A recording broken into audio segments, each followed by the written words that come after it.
we'll see this time around. I mean, we are obviously like super hyped up right now off the previous game, the 100 Thieves ones. But FlyQuest here going into T1. This one is going to be hyped. Don't let the seeds fool you here. And he has the original smite there, so Inspired's not able to steal away that one grub that was getting quite low, and T1 will just collect them. Yeah, that's a super, super close margin that it actually ends up being potentially pretty significant here for the side of T1, as having all three of the grubs, having the extra damage onto the turrets, and the ability to spawn the Void Mites could mean that if they get some early tempo in this game, they get some early push in the side lanes. Quad versus Doran up in the top side in the meantime, as Busio ready to follow up here. Gumayusi now in some danger. The Death Realm has been unleashed, and Whippo's going in after the T1 AD carry. Gumayushi's about to get taken out, but he gets away on a magical journey. Whippo's chase is overdone, and it's first blood to carry his bar. There, but close does not count. Gumayusi still had flash. Gumayusi was just drawing him in. So they get the kill. That is one kill for T1. T1, they committed to that play on the top side with everyone. Owner's trying to make the most of it with a blue steal. Yeah, he wants to get it, but Inspired has the better smite. Now Busio using the Pop Blossom, tries to find enough, but instead he only finds his way into the grave. Another kill of it at T1 as Inspired has to try to escape with the Weaver's Wall from Faker. Wants to lock him up. Inspired wants to sidestep the seismic shove, but no way!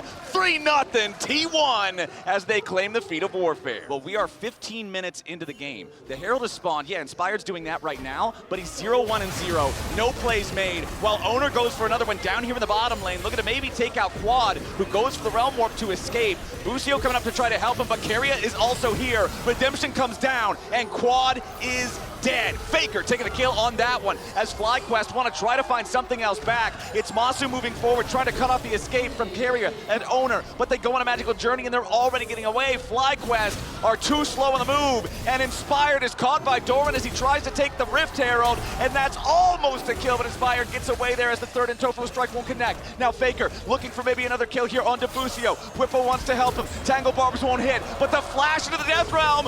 Whippo wants Faker, but he is denied!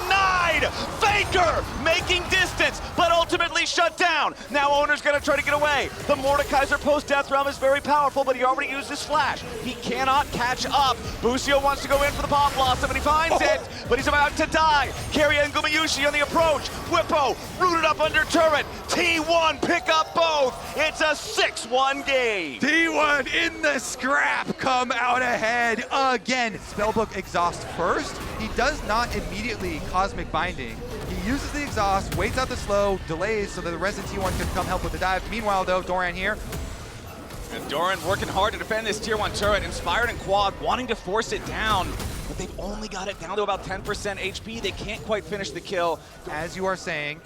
Meanwhile, Keria's gonna go up there and lend Doran some extra support. I don't even know if Doran needs it, Kobe. Quad's already down, and that's a kill for the Cassante, 7-1. Big splashes, doesn't matter, they still find the kill in the end.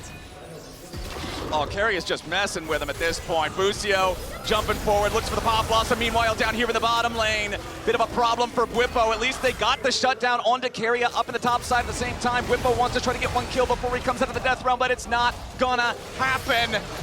The Grasp can't quite find the kill, and that means that Owner survives, and it's more money in the T1 pockets, a 1-for-1 across the map. FlyQuest and Inspired, the playmaker, right? The player of the year in the LTA, 0-1-0 on the Jarvan, has not been able to find those angles, not been able to find those plays in these first 20 minutes of gameplay. Yeah, I think a lot of them have been just team pressure from T1 and outperforming in the skirmishes, and now it's resulted in all three of these outer towers down Flower, so there's not a lot of room to work with for FlyQuest. The map is quickly going under T1 control. All right, T1 trying to force their way further into the enemy jungle, but the Realm Warp into the immediate Pop Blossom. It finds Owner, but nobody else. Now Gumayusi under a little bit of pressure here on the side. Inspired goes in with the Cataclysm, but Busio's first to die. Owner still trying to get away. Flashes into the rush to buy a little bit more time, but Acathian Rain gets him. T1 still got more men. Quad in the middle of everybody, and he's cut down by the blades of Gumayusi. Whippo's in the Death Realm for a little bit longer. He'll take out Keria, but what about afterwards? There's no way to survive. A triple kill for Guma, and T1 team fighting takes them down. Masu's still here, but the rest Not of so long. The rest of T1 are going for the Otacon, Masu going for the Execute. Or get it for the escape. Yeah, maybe he can get away, He's actually. good. All right. Well, as long as he doesn't greedy recall and get stuck somewhere. Yeah, he's chilling. Meanwhile, the Otacon, as you can see, being taken by Faker and Guma. It is a little dicey, but you can avoid those spells pretty easily. Just stick in towards the center. Oh, you can hear the reaction from the crowd. It was close to Doran nearly finding Masu on the escape there. So chased that T1 pick up the extra kills. They increase their gold lead. Here we go, another play for FlyQuest. Yeah, Inspired stepping very far forward here and about to die. The Cosmic Binding as he gets back over the wall. Buys enough time for Faker to take him down. Yes, there's a Pop Blossom, but T1 has already won the fight. Busio goes over the wall, and Quad goes back to the spawn platform. Masu's next. T1 are just playing better. Back in the mid lane, Whippo at least tries to find something here in Aguma Yushi. He's got him in the death realm. The feathers fly, but the Xayah dies. A shutdown to Whippo, but Doran's not gonna let it go unavenged as Whippo is the last to fall and T1 get an ace for 2. Out of there with his spellbook, and they actually just pick him up on all sides. Though, Whippo got the shutdown onto Aguma Yushi. Well, that's something, but they're going to need a whole lot more. Keria getting caught out here a little bit, but where's the damage from FlyQuest? Tempered Fate doesn't really get anything here. Third and Tofo strike. Knockback into a knockback into a knockdown. Inspired's out of there. And T1 continue the push. Masu gets slowed down. Pop Blossom onto 2 to buy a little bit more time, but it's a double kill for Owner. Meanwhile, Doran trying to create a little bit of space, does end up dying, trying to kill Masu off. Quad on the side, tries to use Realm Warp for the escape and gets away. Gumiyushi's gonna die to Whippo, but now he's in the back line. 1v3! He gets a double with a mace to the face for Keria. Killing Guma again opens up the opportunity, even though they're going to lose his Dragon Flowers. It is only the second Dragon for T1, so that's a long timer towards the Dragon Soul. And with objective bounties up, it means that Quad is able to capitalize that as a solo tower for the Rise. Yep, and T1 want to force the issue here. They're going to start up the Baron. They've got some big advantages. Faker as well has a lot, 9 stacks on his Dark Seal. Can he get a seismic shove? They're actually burning the Baron down. The Baron's going to go down. The Pop Blossom lands. They found some damage onto Faker, and Masu's already assassinated him, but the Baron is gone. Gumiyushi goes through the wall. The rest of T1 trying to get away with their Baron, but the Realm Warp wants to bring him in. A seismic shove to stop it. Owner's going to be caught out now as he tries to re-engage on Masu. He's alone behind the FlyQuest lines, and more damage from Whippo is going to at least get his Guardian Angel. Now T1, the remaining 3 players scattering back away as Owner tries to use the Blast Cone to escape, and he will do it. T1 takes the Baron and then trades 1 for 1. Yep, I would say he accomplished that goal, Flowers. He took almost 0 damage. They barely got through the Kennick Rooken shield by the time that he walked away. Here we go, though.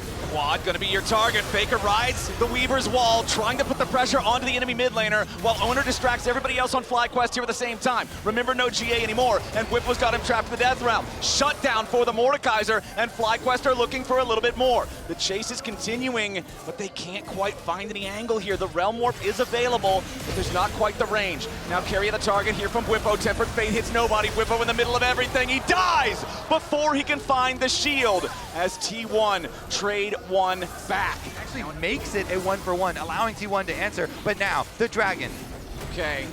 Dragon started by FlyQuest, but immediately responded by T1. Another seismic shove, this time on Busio. Pop Blossom with no value. Chemtech Drake over to Gumiyushi. Doran trying to get away. Busio at 100 HP. Gumiyushi still looking to step forward. Nice shove there onto Quad, but they aren't going to kill him here just yet. Seraph's Embrace Shield keeps him alive. Realm Warp on the defense. Masu's going to try to get away with that as Inspired uses EQ to get over the wall. Now a teleport coming in from T1. It's Doran looking to cut him off at their own tier 3 turret here in the bottom lane. The Weaver's Wall delays Quad and Masu, and now Doran stands between them and safety. Whippo's trying to help out his team as Quad looks to turn it around. They found a route on a Faker, and Quad takes him out. FlyQuest continue trying to get away, but Owner has arrived. His clone Cyclone kills Inspired, and Quad barely gets away over the wall. Owner's still looking as Whippo has to flash. Masu continues to run on the third, and Tofo strike doesn't hit, but T1 still has the push. T1 chasing them across the map, and now they're inside the base. Flowers finally.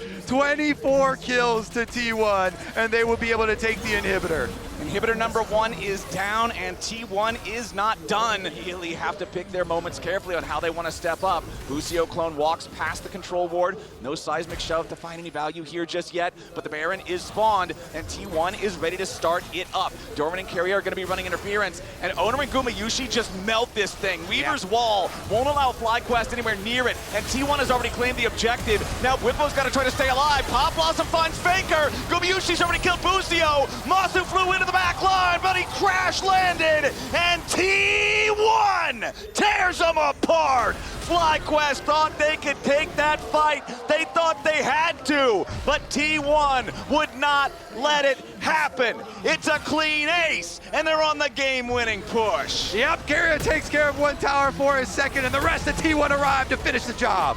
FlyQuest had a tall task, and they could not stand up to the moment. T1 prove why that number 4 seed title isn't what it seems. These were some of the best highlights from today's matchup. Which moment was your favorite? Let me know in the comment section below. This is OP, and I'll see you tomorrow. Take care.